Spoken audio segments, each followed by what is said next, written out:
Pablo de Tarso, más conocido como San Pablo y antes como Saulo, fue el ideólogo del cristianismo. No creó ninguna filosofía, pero le añadió a la vieja Biblia de los hebreos muchísimos elementos de la filosofía griega,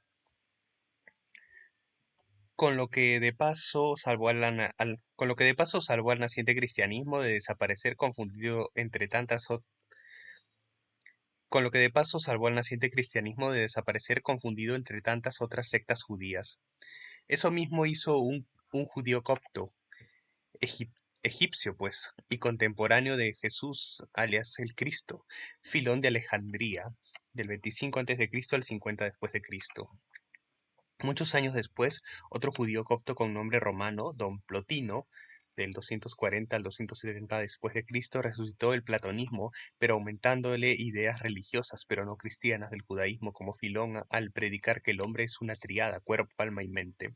Filón trató de conciliar a la Biblia y Platón de meterle al platonismo la idea de Dios. Eso iba antes de Plotinus.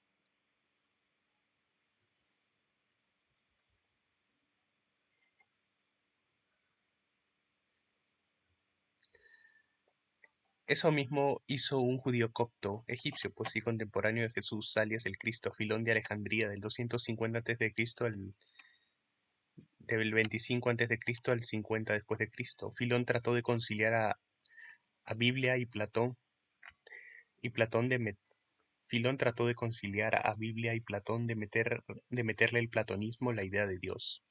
Muchos años después, otro judío copto con nombre romano, Don Plotino, del 240 al 270 después de Cristo, resucitó el platonismo, pero aumentándole ideas religiosas, pero no cristianas, del judaísmo como Filón, al predicar que el hombre es una triada, cuerpo, alma y mente,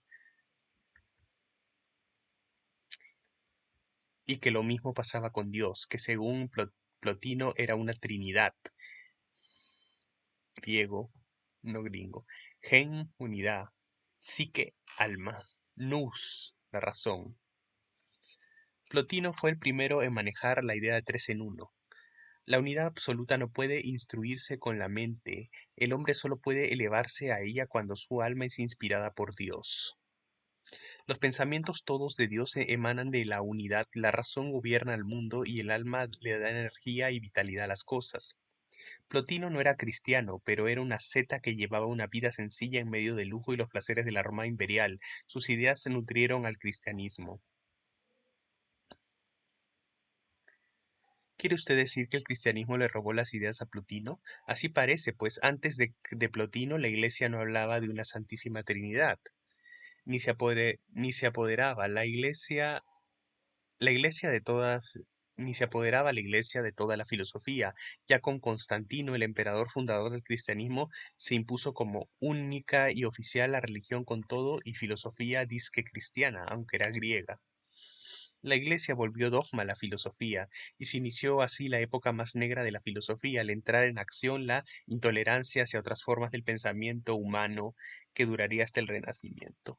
La primera víctima de la intolerancia y dictadura de la Iglesia fue un loquísimo filósofo cristiano, Orígenes, quien apoya del 184 al 254 después de Cristo, quien apoyaba y decía que el cristianismo había tomado y adoptado toda la filosofía griega.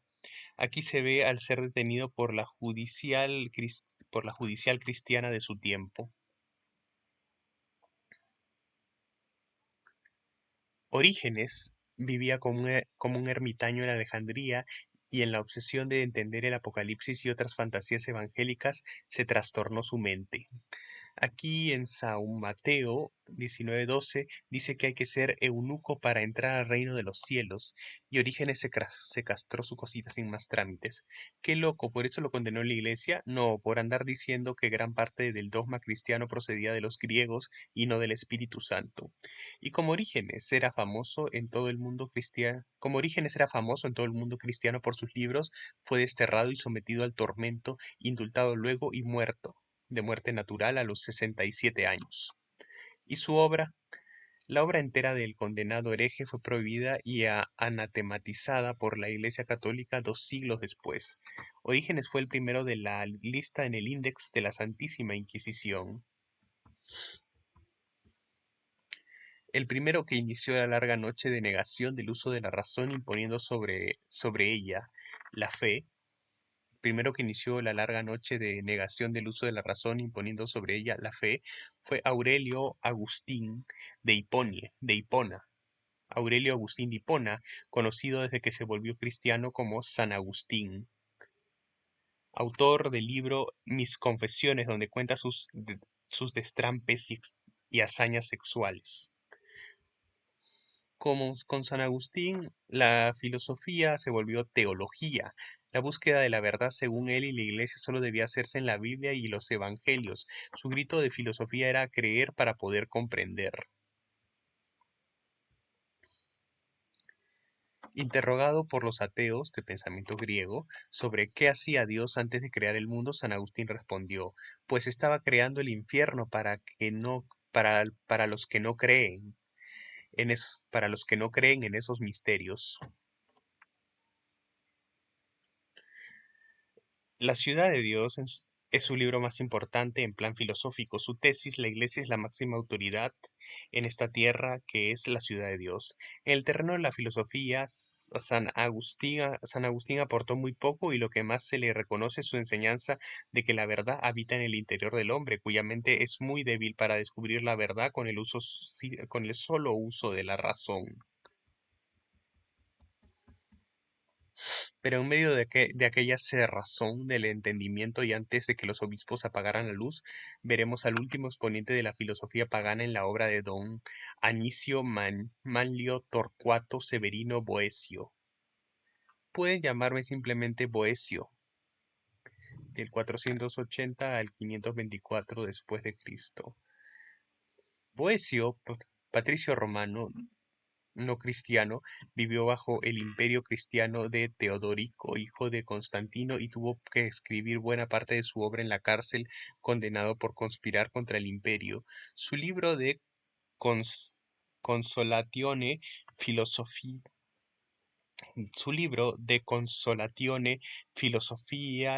es un ameno diálogo entre él y la señora filosofía. ¿En dónde está la verdadera felicidad? Ni en la gloria, ni en la riqueza, ni en el poder, ni en el placer, sino en la búsqueda de la verdad de Dios. Boecio fue ejecutado en el año 524 como hereje y conspirador, apretándole a la frente con una cuerda hasta hacerle saltar los ojos de sus órbitas y apaleándole luego hasta que se murió. Muy cristiano, ¿no? Boecio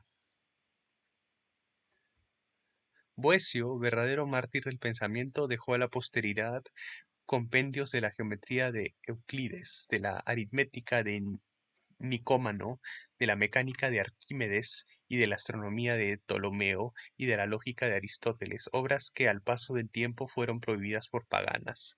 Solo se salvó de la oscuridad un pueblo que no cayó en las garras del papado, los árabes. Los árabes, filósofos, sin incluir al perro, ya mataron a Rushdie.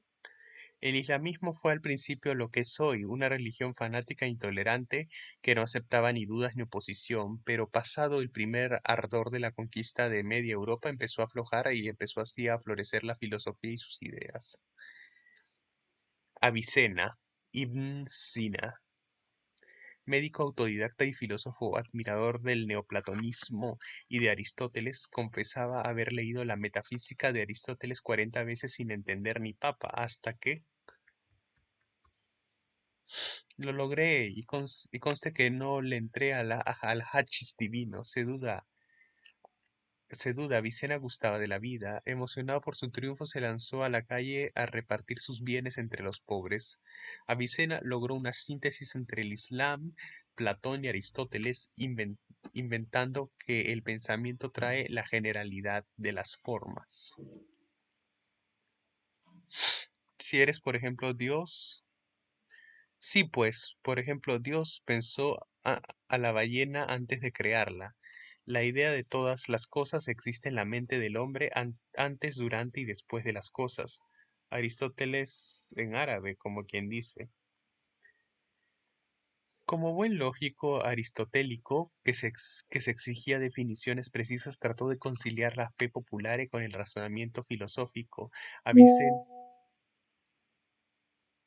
Avicena resucitó con sus voluminosos escritos al gran Aristóteles en una Europa que sufría por la prohibición de razonar. En gran parte gracias a él no murió en Occidente la filosofía. Moisés Maimónides, nacido también en Córdoba en aquellos días en que convivían sin problemas judíos, árabes y cristianos en España, con, con Moy escribió una obra, Don Moy escribió una obra muy importante para la filosofía. Ah, no, primero estaba él. Averroes, Ibn Rushdi, nacido en Córdoba del 1126 al 1198, nacido en Córdoba, España, médico, astrónomo, físico, legista y mucho más, filósofo, Averroes es uno de los grandes hombres que ha dado el mundo. ¿Cuáles eran sus ideas? Solo la filosofía puede llevar a la verdad. Pero las verdades que enseñaba don Averroes no le gustaron al califa, sobre todo aquella de los textos sagrados. El Corán, la Biblia son solo relatos alegóricos para gentes incultas, igual que las religiones todas, y desterró de España al filósofo y condenó sus libros al fuego. Y ahora Moisés. Moisés Maimónides, nacido también en Córdoba en aquellos días en que convivían sin problemas judíos, árabes y cristianos. En España, Don Moy escribió una obra muy importante para la filosofía, Guía de Descarriados, porque Guía de Perplejos no le gustó al editor. En ella, Maimónides, que aunque era judío escribía en árabe, trató de armonizar la Biblia y el pensamiento griego. Para él, Adán era la representación del espíritu, Eva la materia pasiva y la serpiente la imaginación. ¿Qué imaginación? Con el tiempo, desgraciadamente, la filosofía musulmana se fue perdiendo en el escolasticismo. Ya veremos con qué se come eso. En 1150 el califa de Bagdad mandó quemar todas las obras de Avicena. En 1190 otro califa medio bruto hizo lo mismo con las de Averroes y prohibió el estudio de la filosofía. Lo que había pasado 600 años antes en Europa se repetía ahora en el Islam. En cambio, en Europa parece que renace. Durante siglos y siglos, la ciencia y el pensamiento libre tuvieron que esconderse y volverse subversivos. Las ideas encontraron refugio en algunos monasterios, perdidas entre las bibliotecas de los monjes que rara vez se atrevían a consultar los libros prohibidos por el dogma. Entre los bárbaros invasores y la iglesia cerrada, el pensamiento crítico casi desapareció del mundo cristiano. Muy pocos conventos de entre los miles y miles que había en Europa dieron refugio a los libros prohibidos de origen griego romano. Se recuerdan especialmente los de Montecassino, destruido luego por los nazis, el de Cluny en Francia, Fulda en Alemania o St. Gallen en Suiza, que se defendieron de la barbarie representada por la misma iglesia. El resultado fue el escolasticismo. Escolasticismo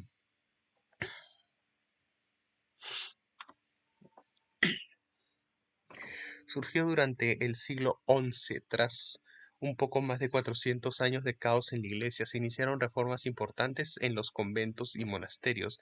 De hecho, no existían los seminarios. Se mejoró con un poco la educación de los laicos. Surgieron nuevas órdenes religiosas contrarias a las ya existentes, corruptas y riquísimas, destacando los cartujos, camalulenses y cistercenses, cuya labor principal fue copiar y estudiar la Santa Biblia. Con el método escolástico. Vaya, al fin voy a saber lo que es eso, caraxo.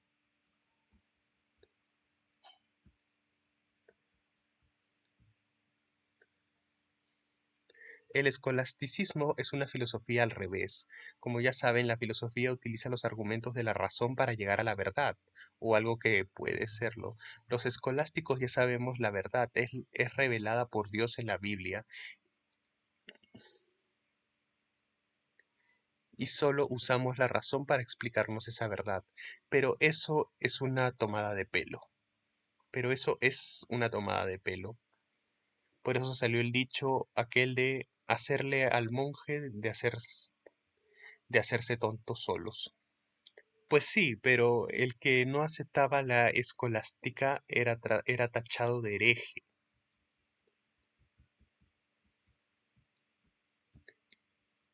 El escolasticismo, que todavía es la doctrina filosófica de la Iglesia, es algo así como poner la razón al servicio de la fe. Creo porque es absurdo. Qué absurdo, mejor no pienso y listo. Los principales exponentes del escolasticismo fueron Abelardo y Eloísa, San Anselmo de Acosta y el llamado Doctor Divino y Angélico Santo Tomás de Aquino. Abelardo, del 1079 al 1142, famoso por su romance con la quinceañera Eloísa, a la que embarazó, por lo que el tío de Eloísa lo castró. Abelardo acabó de monje y ella igual. Ya en el monasterio se dedicó a estudiar a Aristóteles, afirmando que aparte de la Biblia solo la dialéctica podía ser el camino para encontrar la verdad, por lo cual tuvo broncas con las autoridades de la Iglesia. Un arzobispo le obligó a quemar su obra, Sic et Nom, la más famosa, y un papa, Inocencio II, le impuso silencio eterno. Murió en 1142 excomulgado.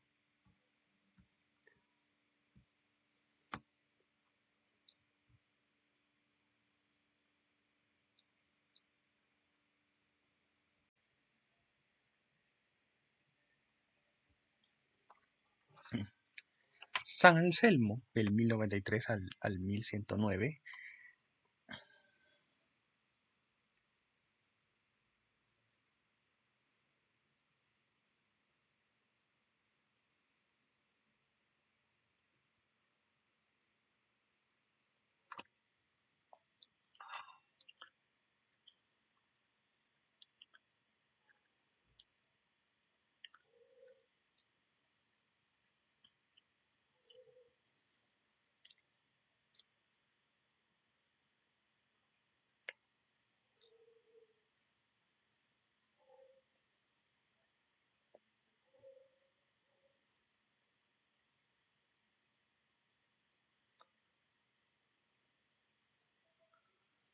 del 1033 al 1109.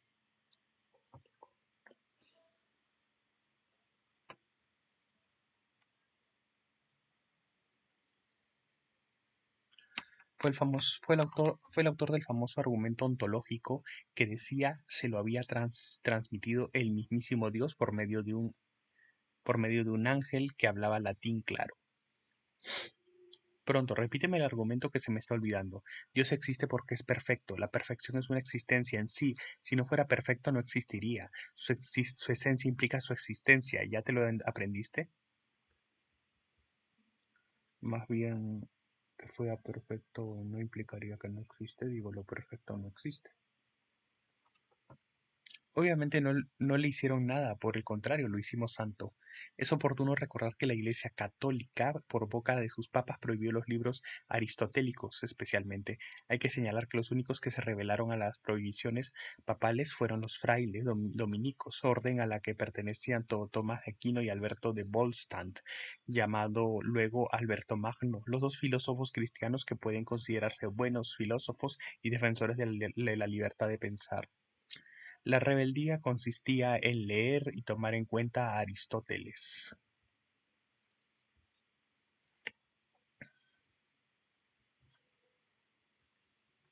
Tomás de Aquino, del 1225 a 1274.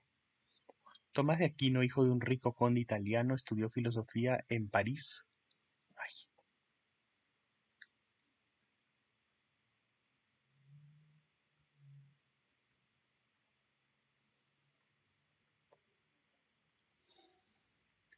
Tomás de Aquino, hijo de un rico conde italiano, estudió filosofía en París con Alberto Magno, siendo las enseñanzas de don Maimónides y don Aristóteles.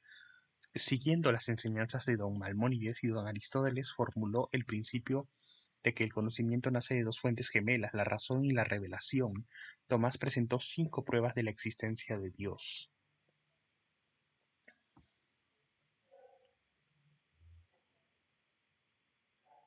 1. Todo cambia y alguien causa los cambios. Ese alguien debe ser Dios. 2. ¿Quién causa las causas? Si hay un primer causante de todo, debe ser Dios. 3. El argumento de la contingencia. El mundo no pudo crearse a sí mismo, sino que necesariamente hubo alguien que lo creó. 4. Si notamos diversos grados de excelencia, ello implica la noción de que algo es perfecto y solo Dios sería lo perfecto. 5. Existe tanta armonía en la naturaleza que no podemos pensar que sea por accidente. Hay una inteligencia que organizó el mundo y ese es Dios. Estos argumentos duraron hasta que luego Darwin y los... Estos argumentos duraron hasta que llegó Darwin y los hizo caca. Ah. Su obra máxima fue la Summa Theologica en 21 tomos. En ella se puede leer, por ejemplo, que la finalidad del hombre es conquistar la verdad en este mundo y verla en Dios en el otro mundo. El hombre por naturaleza tiende a la bondad, pero como Eva a veces cae. El mal no es una entidad positiva, sino la falta de bondad. El pecado es un acto de libre elección que viola la razón humana. La realidad tiene valor al ser creación de Dios.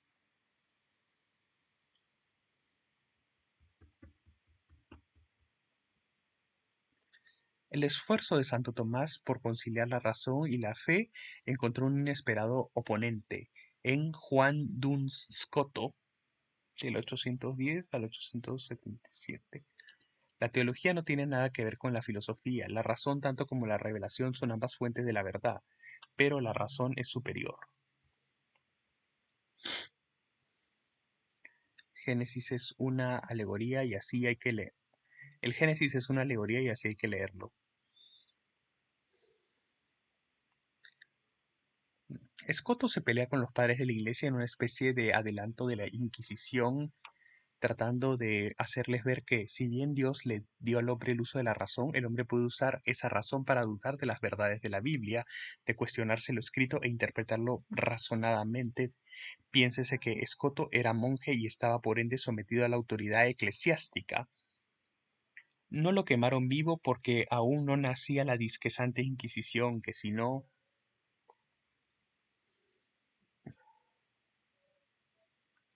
que si no que... El Génesis no es una alegoría y así hay que leerlo.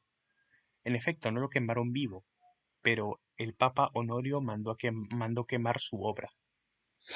Roger Bacon, 1214 a 1294. Otro rebelde denunció los dogmas de la Iglesia y su corrupción, proclamó la verdad de la ciencia, lo que le valió 18 años de cárcel y era franciscano.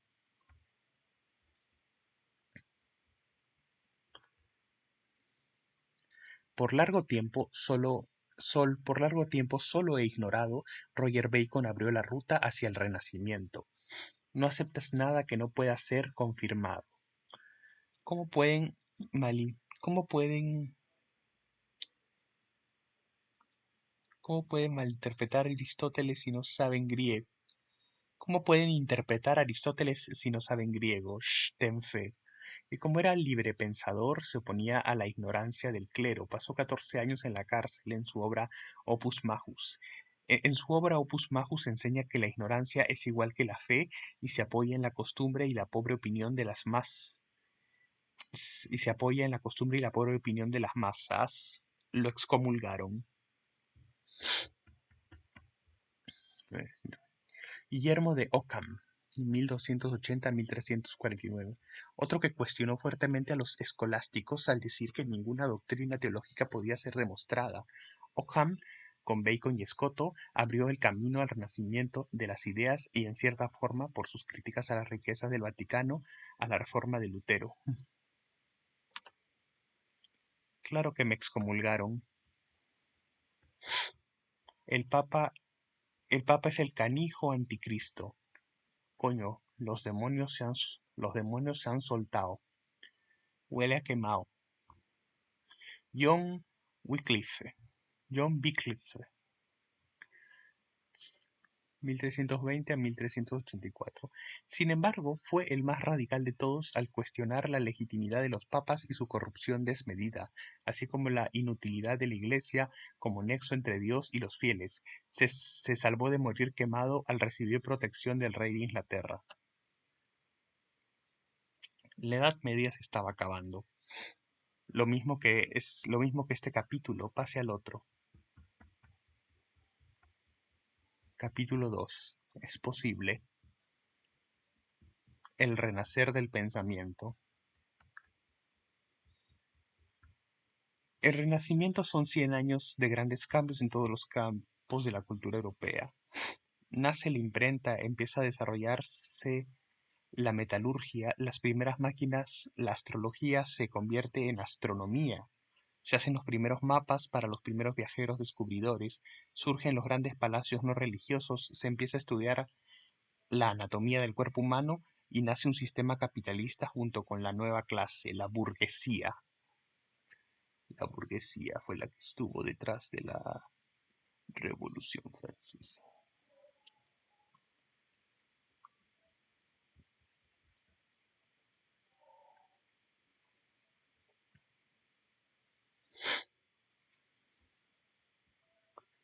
Si la oscura Edad Media se caracterizó por el dominio absoluto y represor de la Iglesia y sus muy imperiales aliados, el Renacimiento se distingue por un nuevo tipo de autoridad que se contrapone en el mundo de las ideas, el clero medieval, en el mundo de las ideas al clero medieval. Ese nuevo hombre culto que ya no se da en los monasterios, sino en las universidades, es el humanista del siglo XV y los escritores del siglo XVI. Se me empieza a escapar la clientela. Los hombres pueden hacer todo si se lo proponen. El Renacimiento es un regreso al mundo clásico, un redescubrimiento de los griegos, y no solo en la filosofía, también en el arte y la ciencia, un nuevo enfoque frente a la naturaleza, una nueva valoración de la individualidad humana. La voluntad está por sobre el intelecto y sobre todo una nueva explicación del mundo en base a los fenómenos naturales no religiosos. Entre los primeros pensadores del Renacimiento tenemos a un maquiavélico señor.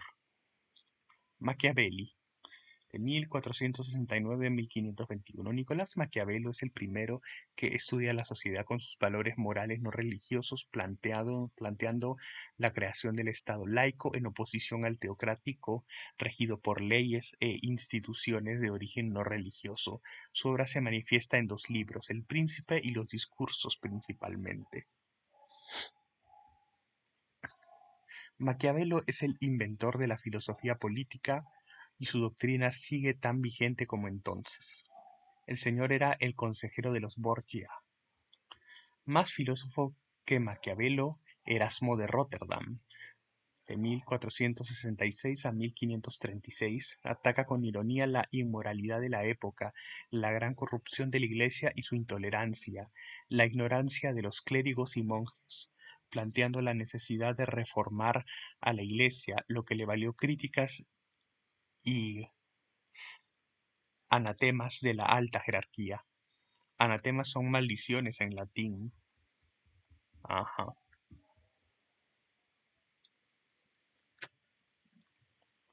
Erasmo representa, junto con el español Luis Vives, de 1492 a 1540, y el inglés que hicieron santo, Tomás Moro, al nuevo humanismo.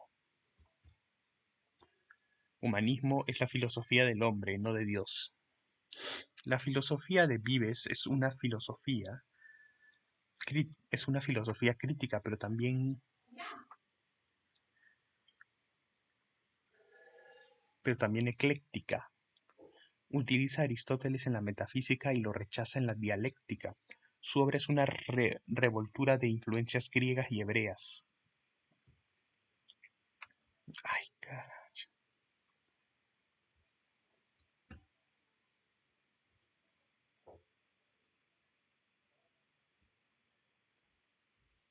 No.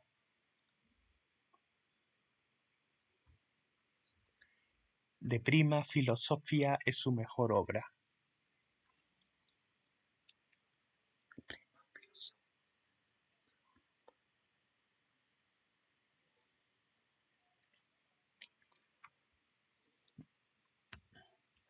La obra más conocida de Tomás Moro es Utopía, donde describe un estado ideal de tipo socialista bastante parecido al de Platón en la República. Nombrado en 1521 canciller del reino por Enrique VIII, Moro renunció por las arbitrariedades y divorcios del rey, que lo mandó a la horca. La Iglesia lo canonizó porque se negó, Tomás, a volverse protestante. ¿Qué es eso? Nace el protestantismo. Entre Dios y el hombre no se necesitan intermedios. Lutero. Biblia en alemán, cuando solo existía en latín.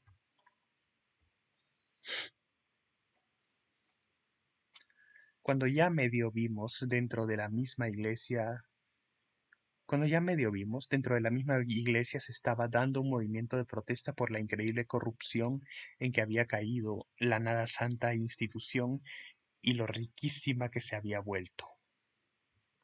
Los papas son los más ricos de Europa, y yo no tengo ni en qué caerme muerto. Las protestas se generalizaron pidiendo reformas en la iglesia oídos de mercader. Ante ello, Lutero y sus ya miles de seguidores en toda Europa se separaron de Roma, y nació así el protestantismo. John Calvino, 1509 a 1564.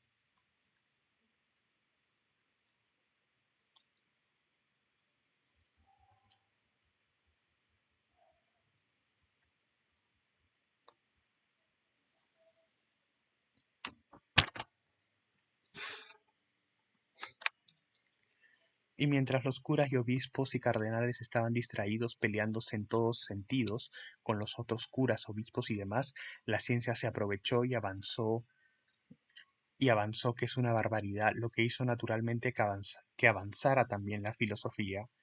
¿Qué tienen que ver la ciencia y la filosofía? Muchísimo. Recuerden que en esos tiempos en las universidades solo se enseñaba la Biblia como estudio de las ciencias. Solo se aceptaba como cierto, como la verdad científica, lo que decía la Biblia.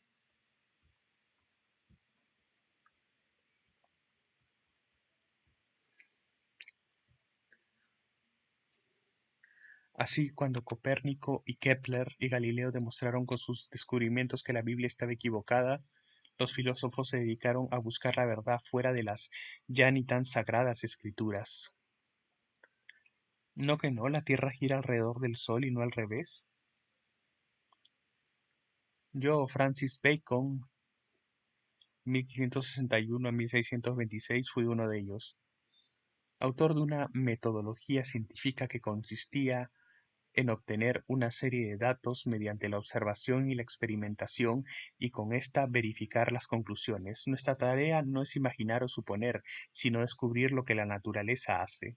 Destacando el valor de la ciencia en la vida, la filosofía de Bacon fue un factor decisivo para liberar las conciencias de la opresión de la autoridad ciega, sorda pero no muda, el papado.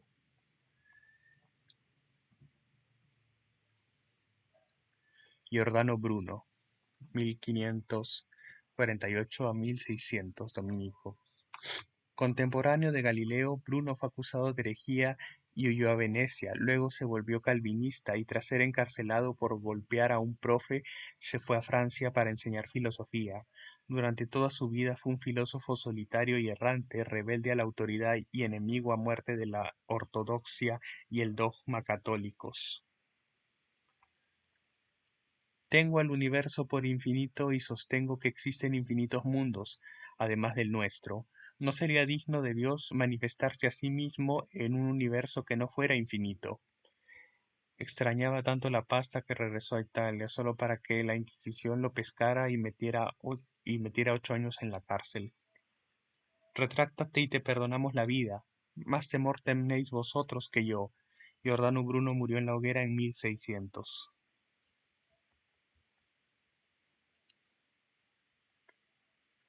Montaigne, 1533 a 1592.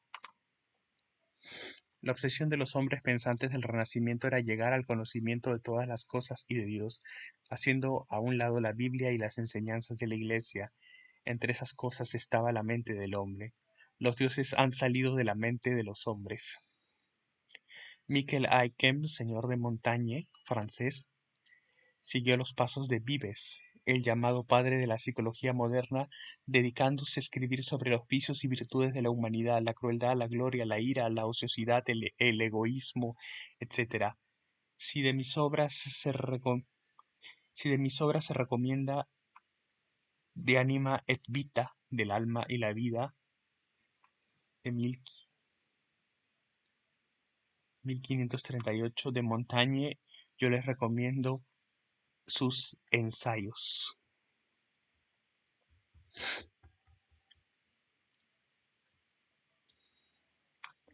Y es que de pronto al descubrir la astronomía, que la Tierra no era el centro del universo, toda la visión del hombre cambió. Los hombres tuvieron que aceptar, y los papas a regañadientes, que vivían en un pequeño planeta perdido en el inmenso universo y que no eran el centro de la creación. Es más, ¿hubo una creación?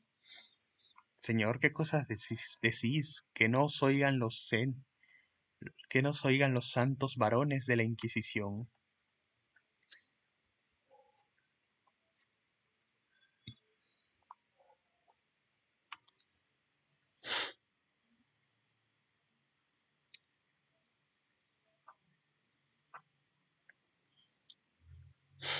Los tremendos avances de la ciencia Los tremendos avances de la ciencia que se dieron en la astronomía, Galileo, Copérnico, Kepler, la física, Newton, Boyle, Hooke, la anatomía, Vesalius, Harvey, Leeuwenhoek, inventor del microscopio, las matemáticas y la geometría, Lecusa, Galileo, Leonardo da Vinci, hicieron que mucha gente, demasiada, dijeron los papas, se cuestionaran seriamente, ¿dónde queda Dios en todo esto?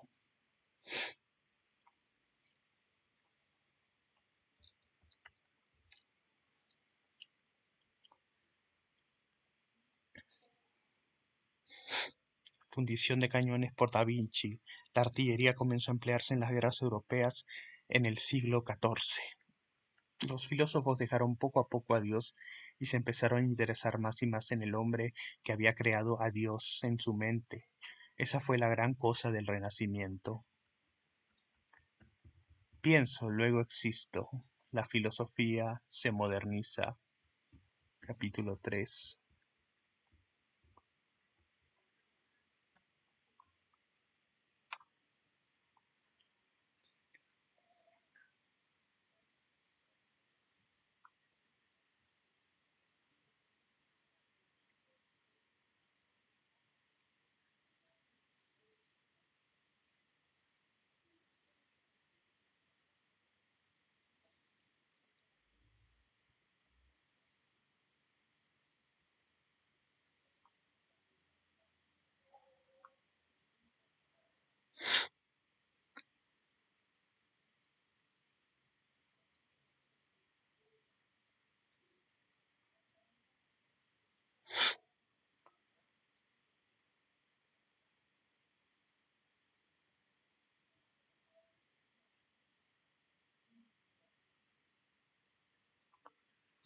¿Qué quimera es, pues, el hombre? ¿Qué novedad, qué monstruo, qué caos, qué contradicción, qué prodigio? Juez de todas las cosas, débil gusano, depositario de la verdad, cloaca de incertidumbre y error, gloria y desecho del universo, ¿quién esclarecerá esta confusión? Pascal.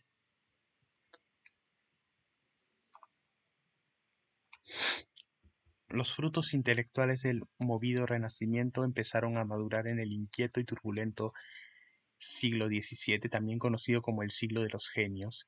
En ese siglo se establecieron fundamentales cambios en lo político, lo social y lo intelectual tan importantes que muchos de esos cambios no han cambiado a la fecha. Sistemas económicos, formas de gobierno, emporios comerciales, costumbres en la sociedad y la familia, nuevas teorías educativas, una nueva universidad, colonización de nuevas tierras y la implantación de monarquías en toda Europa. Algunas siguen todavía, y el establecimiento de Francia como la primera nación europea, Francia con Enrique IV y el cardenal Richelieu a la cabeza, seguidos por Luis XIV, el Rey Sol, se hizo grande más que por el poderío económico, por su civilizadora influencia y el reconocimiento a sus artistas y pensadores. Otra, en Francia no tuvimos Santa Inquisición, aunque dicen que la Inquisición fue un invento francés.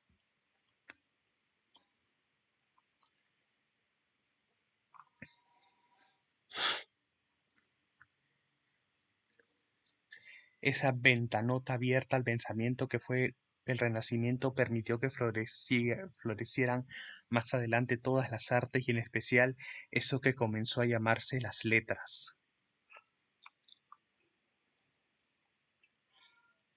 Ruedas de la primera máquina calculadora inventada por Blaise Pascal en 1642, bautizada por su creador como el aritmo, aritmómetro, aritmómetro, aritmómetro. Sí. Una lista incompleta de autores que dio el siglo XVIII: Molière, La Fontaine, Cervantes, John Milton, Daniel Defoe, La Rochefoucauld, Jonathan Swift, John Dryden, etc.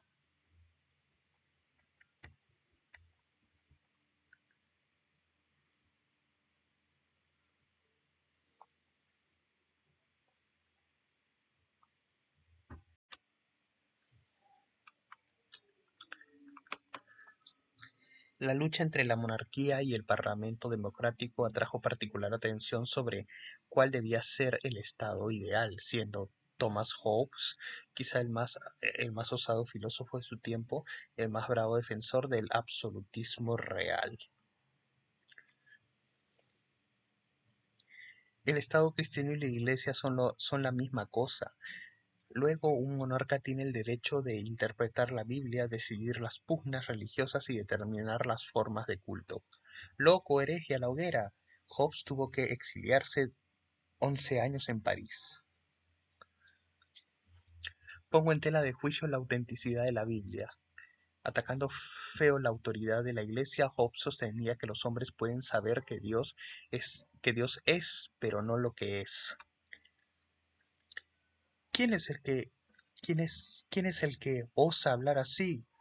Eso y peores cosas escribió en Leviatán, un asqueroso librajo. Hobbes, 1588 a 1679.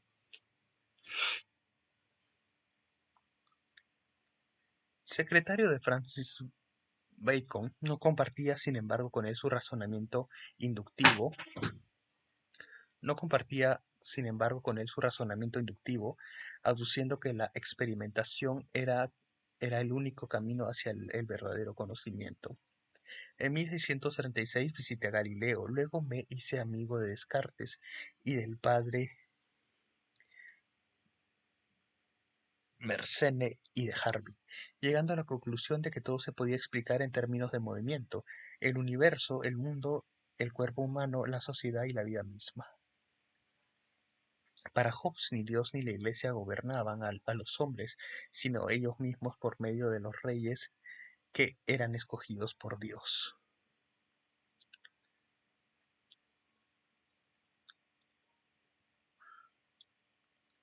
Pero tiene que haber un contrato entre la sociedad y la autoridad real.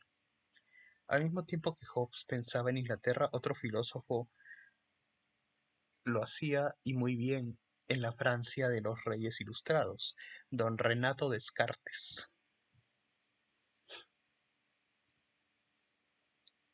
Nací tan esmirriado y debilucho que el médico desesperaba de salvarme. 1596 a 1650. Y lo bautizaron entonces Renato, renacido. Discurso de la método. Mi obra más importante, El discurso del método, 1637. En noviembre de 1619, Descartes tuvo un sueño que él llamaba su conversión, en el que vio las llaves para abrir el baúl del tesoro de la ciencia a base de estudios. Descartes unió la geometría coordenada con el álgebra, inventando así la geometría analítica, que serviría muchísimo a los físicos,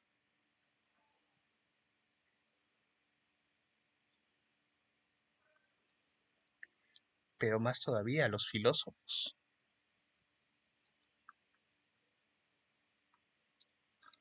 Postulaba un método ideal para toda especulación científica.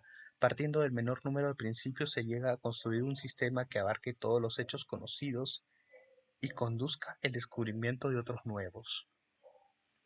Para don Renato, el principio de todo conocimiento es poner en duda todo, pues lo único que es cierto en nuestra existencia, pienso, luego existo. Esta frase es la base de toda filosofía moderna.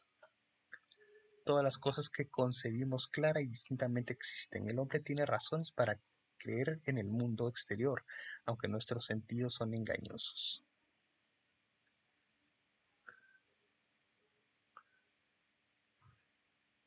El método propuesto por Descartes se basa en 4 cánones o reglas.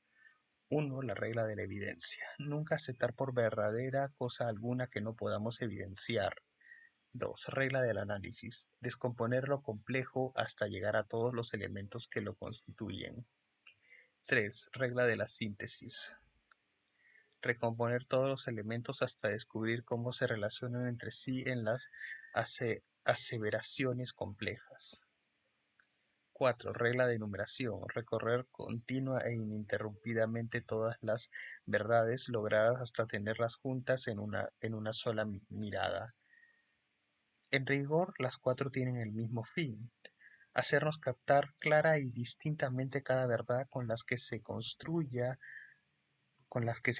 nuestro saber, por difícil y compleja que parezca, o sea, matemática pura.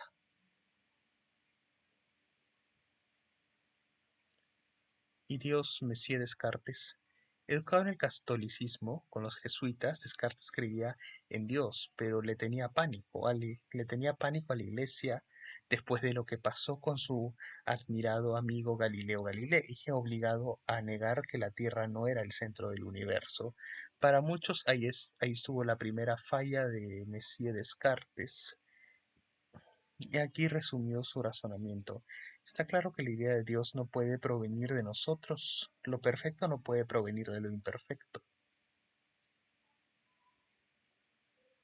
La simple idea de nuestra imperfección humana, decía don René, nos prueba que sabemos qué es un ser perfecto.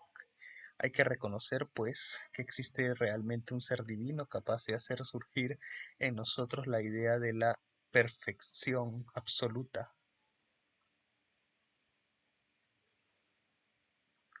Siguiendo el mismo método cartesiano, los argumentos de don Renato nos suenan muy convincentes, que digamos. Eso me suena más a intuición e imaginación y no al uso de la razón. Dios existe porque nos dio la capacidad de pensar. Entonces podemos concluir que Dios no existe porque a los animales no les dio esa capacidad. No pienso, luego no existo. Filosofía del autor. Algunos, algunos piensan que Descartes, por temor a la Iglesia, prefirió quedarse con esa idea tomada de San Anselmo que exponer su negativa. En 1649 fue invitado, secuestrado casi, por la reina cristiana de Suecia para hablar de filosofía y recibir clases a las 5 de la mañana. Y claro, murió de una pulmonía en febrero de 1650. Descartes con la reina Cristina de Suecia. La conclusión que podemos sacar es que no por mucho madrugar amanece más temprano, por eso ya no hay lecheros. Blaise Pascal. Enemigo de la filosofía cartesiana, Pascal predica que sólo la fe puede llevarnos al conocimiento de Dios. Pascal nació en 1623, murió en 1662. Niño prodigio que a los 16 años ya dominaba las altas matemáticas, Pascal tuvo a los 23 años una crisis de identidad, digamos que religiosa. Ingresó a la iglesia jansenista, una rama francesa del protestantismo, y se retiró del mundo y sus placeres para meditar en la inmortalidad del cangrejo y escribir cartas provincianas contra los jesuitas en 1656. Es necesario afrontar el riesgo de creer en Dios, de apostar por su existencia. Y si no tenemos fe, pues hay que rezar y rezar para que llegue la fe. Pascal es partidario de la intuición, finura la llama, más que de la razón, y aunque sus obras apoyan a Dios y a la religión, la Iglesia Católica lo condena y sus libros son quemados en público por herejes y anticatólicos y antijesuitas. La eterna intolerancia vaticana. Pascal nos deja dos aforismos, dos que valen la pena. El corazón tiene sus razones que la razón no conoce. El hombre es solo una caña, la más frágil de la naturaleza, pero es una caña que piensa. Fuera de eso y una que otra cosita, la filosofía de Pascal es pobre, pobre, se le recuerda más como un gran matemático. Acabó medio loco y amargado, criticando todo lo que no entendía. Spinoza.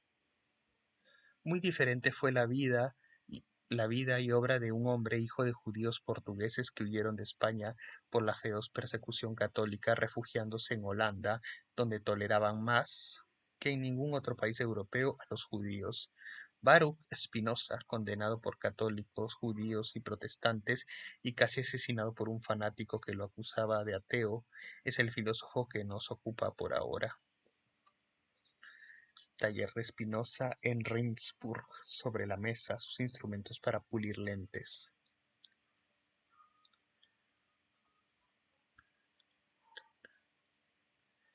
¿Qué me dicen de la intolerancia de los judíos? En 1670 Spinoza publicó anónimamente un tratado teológico político criticando la Biblia. Los rabinos descubrieron al autor y le requirieron que como a Galileo se retractara. Spinoza rehusó hacerlo y fue expulsado de la comunidad, abandonado por su familia y amigos y desterrado de Ámsterdam, donde había vivido. De ahí en adelante se ganó el sustento puliendo lentes y en sus ratos de ocio escribiendo herejías que le regalaba a sus amigos nuevos. Baruch Spinoza, cuya filosofía monista está considerada como la más compleja exposición del panteísmo, se mostró a favor del gobierno democrático y de la libertad de conciencia. Su obra máxima es la Ética, libro que solo se publicó a su muerte. Otros libros del Tratado sobre la Reforma del Entendimiento y Pensamientos Metafísicos fueron condenados por judíos y cristianos. Geometría de la filosofía, para demostrar cómo funciona la realidad y Dios. Pero ¿cuál era el Dios de Spinoza? Solo hay una substancia, Dios o naturaleza, Dios o el universo, son uno mismo y lo mismo. Debe recordarse que Spinoza explicó el universo como una especie de emanación geométrica de la sustancia única, o sea, de Dios. Esa explicación panteísta hizo que lo calificaran de ateo. Otro conocido ateo, Albert Einstein, al ser cuestionado sobre si creía en Dios, contestó: creo en el Dios de Spinoza. Spinoza es una de las mentes más lúcidas y críticas que ha dado la humanidad al cuestionar abiertamente a los dos más grandes poderes del mundo, el cristianismo, el judaísmo y judaísmo y cristianismo. La Biblia no está inspirada por Dios. Spinoza basó en Descartes al decir que solo Dios existe por sí mismo, pero cuando Spinoza equipara a Dios con la naturaleza se aleja de Descartes, que no se atrevió a cuestionar al cristianismo oficial, como Galileo. Cuando Spinoza habla de naturaleza quiere decir todo lo que existe, incluyendo al espíritu y al pensamiento. Dios, dice Don Baruch, se expresa mediante las leyes de la naturaleza, es decir, Dios dirige al hombre por medio de la naturaleza. Solo podemos ser felices viviendo con la naturaleza, que es Dios.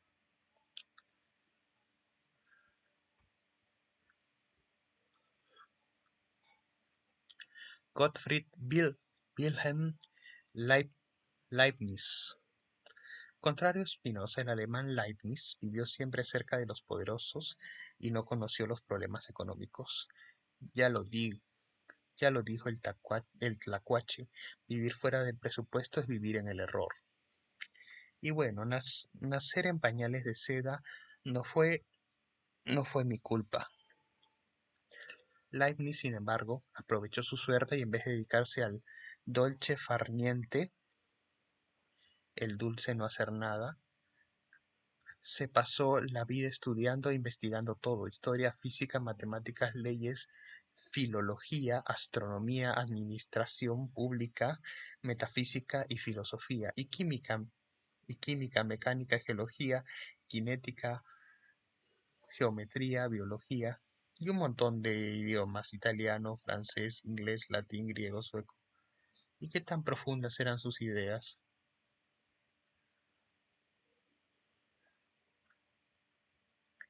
La mayor parte de las ideas de Leibniz en lo filosófico fueron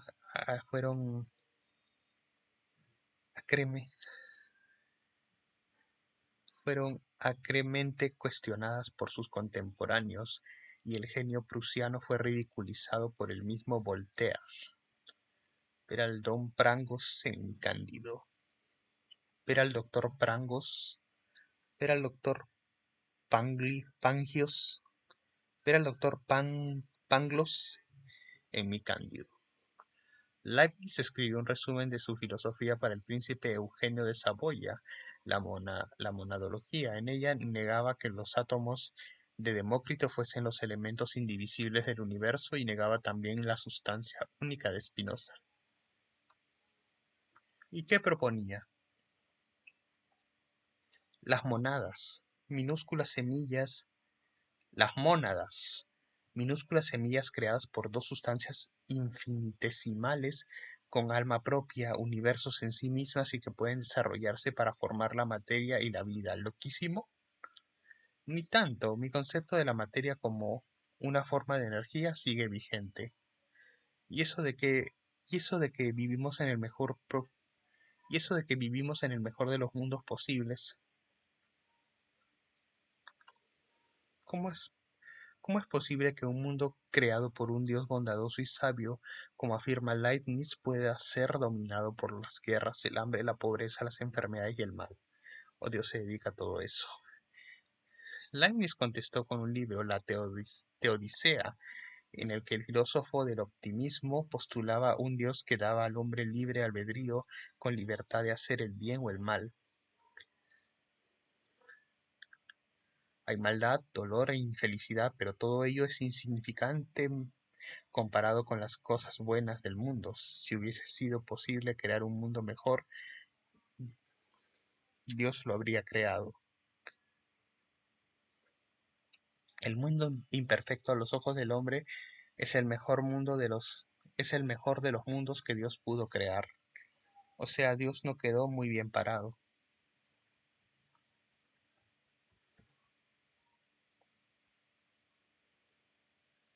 Y aquí tenemos a un solitario pensador italiano, Vico,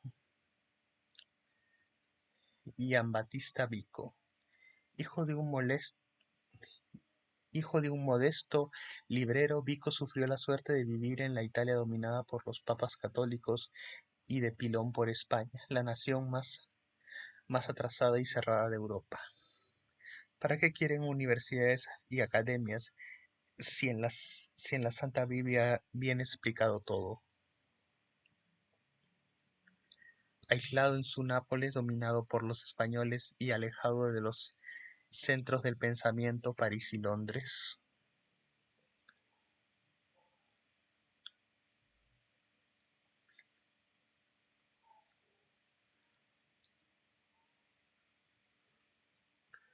Aislado en su Nápoles dominado por los españoles y alejado de los centros del pensamiento, París y Londres, Vico se dedica más que nada a estudiar la historia y costumbres de los pueblos, señalando que el desarrollo de la sociedad depende del hombre y no del Dios en el que cree don Vico.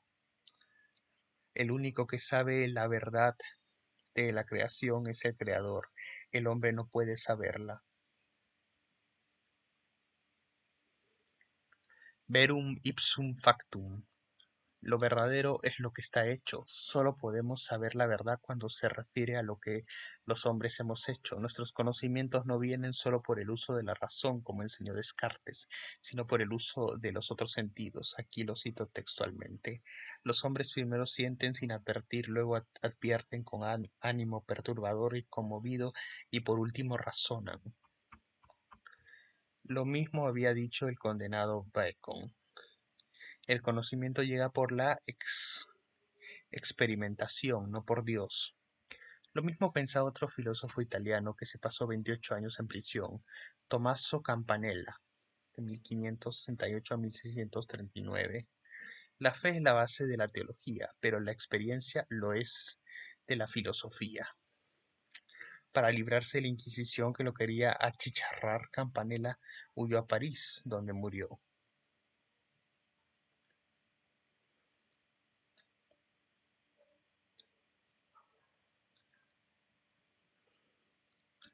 Y así llegamos a la primera de las revoluciones de la historia, inspirada en las ideas del filósofo inglés Locke y del sabio Newton, pues que en 1688 la sociedad inglesa se alzó contra lo que representaba el atraso medieval. Una nueva clase de burguesía de los comerciantes votó a la monarquía feudal y estableció la primera monarquía constitucional.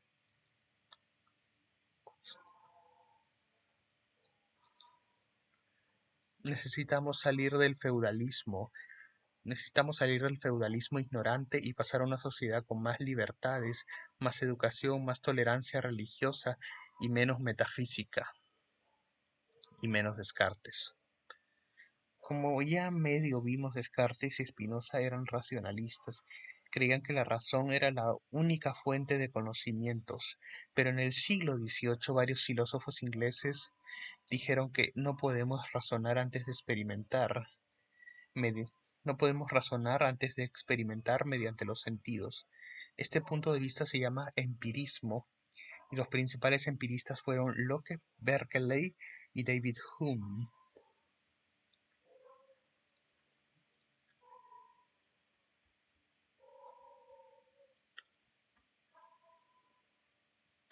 Momento, antes de que se sigan con la filosofía, que tuvo que ver Don Newton en todo esto? Sir Isaac Newton, que vivió de 1642 a 1727, solo descubrió lo que era el universo.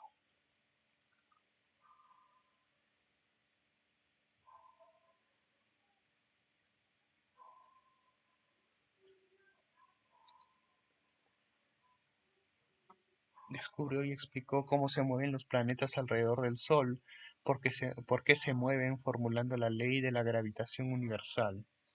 Por cierto, lo de la manzana que le cayó en la cabeza nunca ocurrió, según su propia confesión. Sir Isaac Newton estudiando la descomposición de la luz blanca en los 7 colores del espectro, grabado de Luda.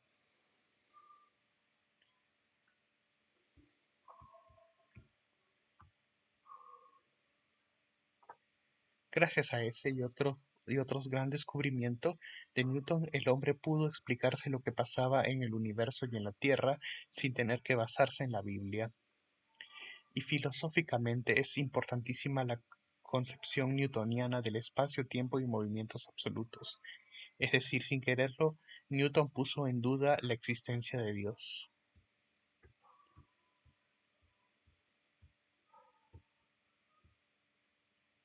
Empirismo e ilustración. Este creo que es el capítulo 4, ¿no?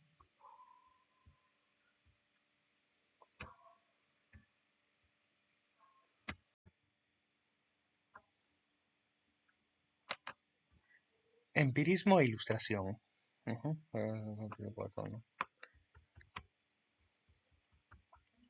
El empirismo se apoya en las palabras que Aristóteles dijo. El empirismo se apoya en las palabras de Aristóteles que dijo, no hay nada en la conciencia que no haya estado antes en los sentidos. Si tenemos un concepto o una idea que no se puede conectar con hechos experimentados, se trata de una idea falsa, de un concepto falso.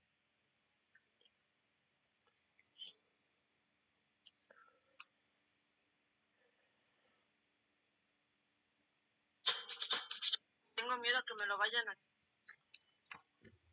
Si hablamos, por ejemplo, de Dios, resulta una falsedad porque nadie lo ha conocido.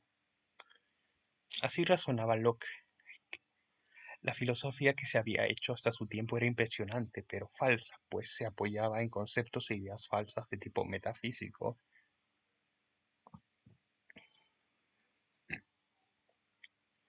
Locke se propuso limpiar la filosofía del cascajo teológico escolástico metafísico y emprender así, sin trabas de cascajo, el camino hacia el conocimiento de la verdad. Para Locke, el verdadero problema de la filosofía es investigar los procesos de la mente humana, la historia natural del alma. ¿De dónde diablos vienen las ideas? Después de años y años de pensarlo, Locke dijo lo que concluye, no hay ideas innatas, la mente es una página en blanco. Entonces se preguntó cómo llegamos al conocimiento de algo. La mente de un recién nacido, declara Locke, es como una página en blanco. Las ideas se adquieren por experiencia y son de dos clases. Uno, ideas de sensación, o sea, las producidas por los sentidos, tacto, sonido, olores, gusto. Dos, ideas de reflexión, o sea, las producidas por los mecanismos de la mente, pensar, suponer, creer, etc. Conocer es percibir con la mente el acuerdo o desacuerdo, la conexión o repugnancia sobre algunas de nuestras ideas. Cuando no se produzca esta percepción, podrá ejercerse la imaginación, la conjetura, la creencia, pero no el conocimiento.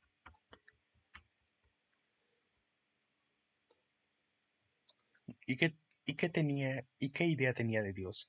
Pensaba lo que ya que en la nada nada puede producir, debe existir un ser eterno que ha producido todas las cosas. Sin embargo, predicó el dominio de la razón sobre la fe y la necesidad de educar a la sociedad en el conocimiento de las cosas, no en la religión.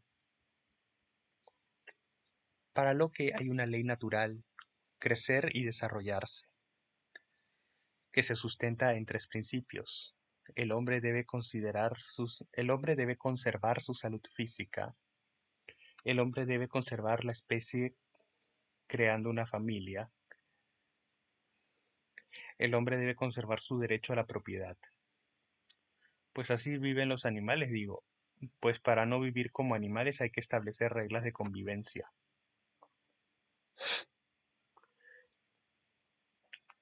Y para no vivir bajo la ley del más fuerte, me imagino que Locke pensó que se debía de poner en práctica un contrato de coexistencia social en el que Dios no tuviera vela en el entierro. Me suena a sistema político. Pues te suena bien. Locke propuso un sistema político social que sirvió de inspiración en Francia y los Estados Unidos, y en el Reino Unido, por supuesto. Es decir, la monarquía bajo control de un parlamento, el gobierno civil, es decir, la monarquía bajo control de un parlamento.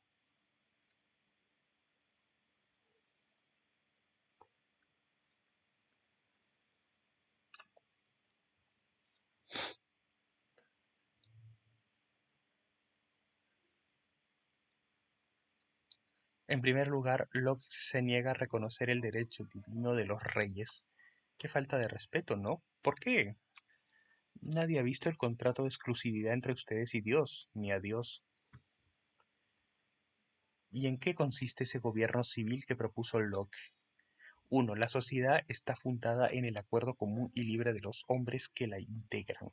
2. Como la sociedad, el gobierno debe ser el resultado del acuerdo libre. ¿Sí?